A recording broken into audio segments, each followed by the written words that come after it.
My name is Elena. My name is Lorenzo. Ready to rumble. Hi, I'm Penny. I've been baking professionally for 14 years now. The last time I made chocolate chip cookies was so long ago. This past winter, for sure. But I've actually been cooking for 14, 15 years. At my retail bakery, we made chocolate chip cookies pretty much every single day.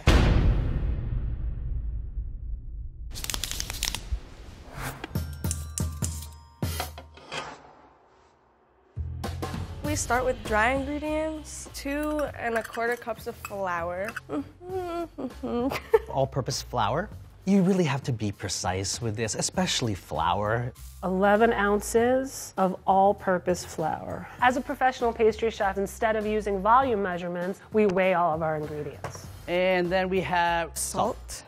Granulated white salt. We're using sea salt today. Sea salt's great because it has some impurities still left behind, and it's in the impurities where the flavor is. Next, we're gonna do Baking soda? Baking soda. Make sure it's baking soda and not powder. And baking powder.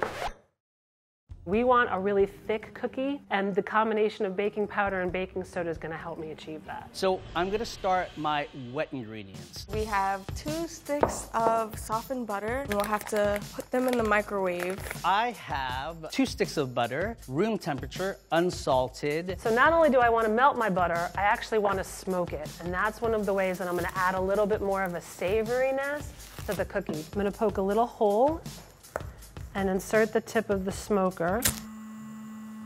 About 40 minutes or so, I'll be ready to finish my cookies. I'm gonna get the sugars, which we have brown sugar and White granulated sugar. vanilla extract. All right, a little bit more than a teaspoon. Okay, we'll just go with that. Plump. Instead of vanilla extract, I'm going to use an actual fresh vanilla bean. Now I'm going to get my eggs. The ninja. Okay.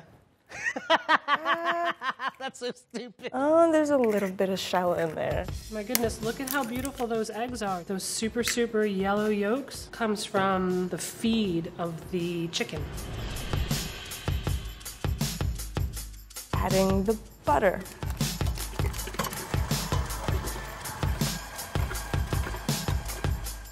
And that's it. It's ready for the chocolate. The favorite part.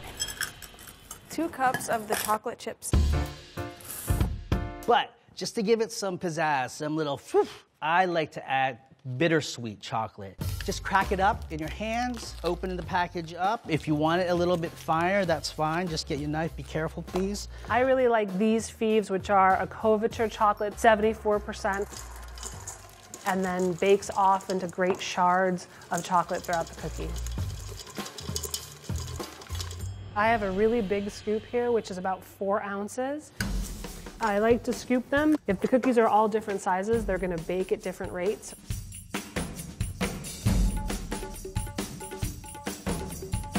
One important step is to freeze the cookie dough for 24 hours before you bake the cookies. It allows the flavors to meld and you get a more complex, interesting cookie. And I also smoked this salt as well to amplify the smoky flavor that would be in the butter. So just sprinkle a little bit on top, and these are ready for the oven. Now we're going to cook them at 375 degrees for about 9 to 11 minutes. I'm gonna throw these in at 375 for 11 to 13 minutes. These are gonna bake for about 25 to 28 minutes in a 275-degree oven.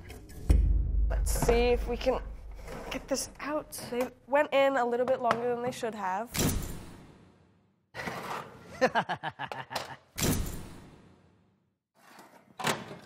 And they got so much bigger.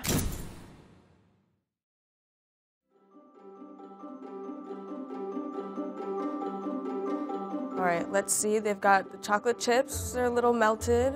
Let's try opening it. Okay. We'll see. It's golden brown. It actually smells terrific. I can see all the chunks of chocolate, the bittersweet, the semi-sweet chocolate. The cookie is really nice and thick, and it's very evenly browned all the way around. The edges are nice and crispy, and the middle is still really soft. And there you can see all the shards of the chocolate. Best part. Oh my God. Wow. That's amazing.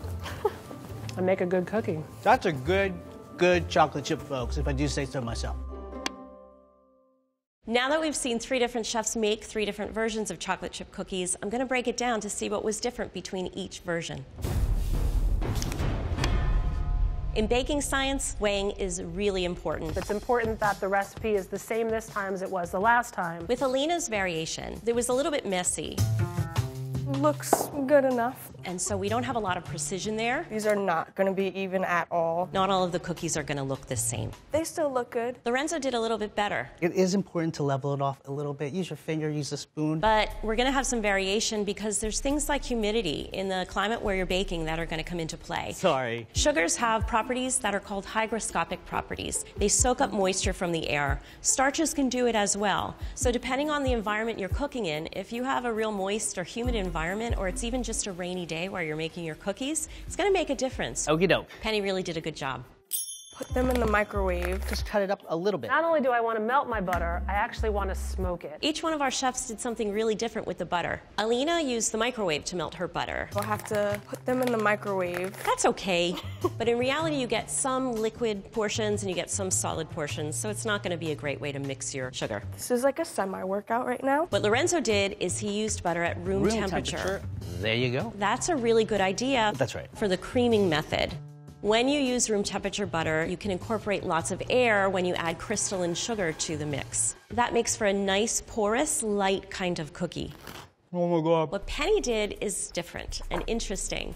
She used a melted butter. So not only does it give that butter flavor, but it's going to be evenly distributed throughout the entire batter, and you're going to get a more dense, chewy cookie. It's really nice and chewy on the inside. Maybe really good with a glass of bourbon next to it. Some of the chocolates that you get maybe in a chocolate chip bag Okay, there we go. might not be the highest quality chocolate. Do they taste good? It's pretty good. Yes, but they're not going to be tempered. They may have emulsifiers added to it. They may have other ingredients that won't cause them to melt as easily as some of your couverture chocolate does.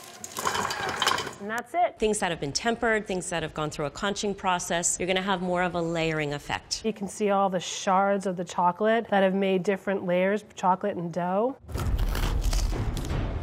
When you think of a chocolate chip cookie, you're probably thinking first and foremost about the sweetness of the cookie. But if you add a little bit of sea salt or any kind of salt to the top of your cookie, it's going to really enhance that flavor. There have actually been studies done that show that some of the sensory cells that are associated with sweetness that used to be found just in the gut in mice now are associated with sweetness and enhanced by the presence of sodium. And we get sodium from the salts that we eat. Okie dokie finoki.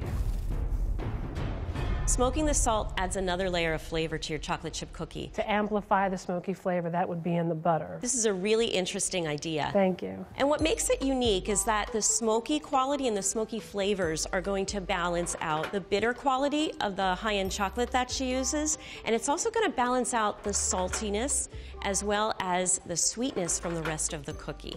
Many traditional chocolate chip cookie recipes call for the use of sodium bicarbonate or baking soda. Make sure it's baking soda. When you heat sodium bicarbonate, you get something called sodium carbonate, which has a little bit of a soapy, bitter taste. To balance that out, we want to add an acidic component. If you're using the baking soda, Make sure it's soda. you're going to need an acid. And if you're using just baking powder, Powder's different, folks. the acid is already in there in a chemical form, so you're good to go. Penny let her dough rest for 24 hours, and there's a lot going on when we do that. One of the important things is we have some of our flavoring components that are in our batter. They're hydrated, they're mixed well, and your flavor profile becomes far more complex. I make a good cookie. When it comes to sugars, you have options. You can use white sugar, which is crystalline sucrose. With brown sugar, it's sucrose, but it's also coated with molasses. Molasses is a byproduct of the sugar making processing. You also have things like magnesium and iron and other types of minerals that add a depth of flavor to the brown sugar that you won't have with the white sugar. The brown sugar also have this capacity to hold on to water. And so you're going to have this moist, chewy, more dense kind of cookie when you have the brown sugar. So there's a whole lot going on chemically with chocolate chip cookies. It's all about knowing the ratios and ingredients that you want to use in your recipe and knowing how they work with the other ingredients that are there that are going to make your cookie have the different types of properties that you're looking for. But regardless of all of that, everybody's always going to love chocolate chip cookies.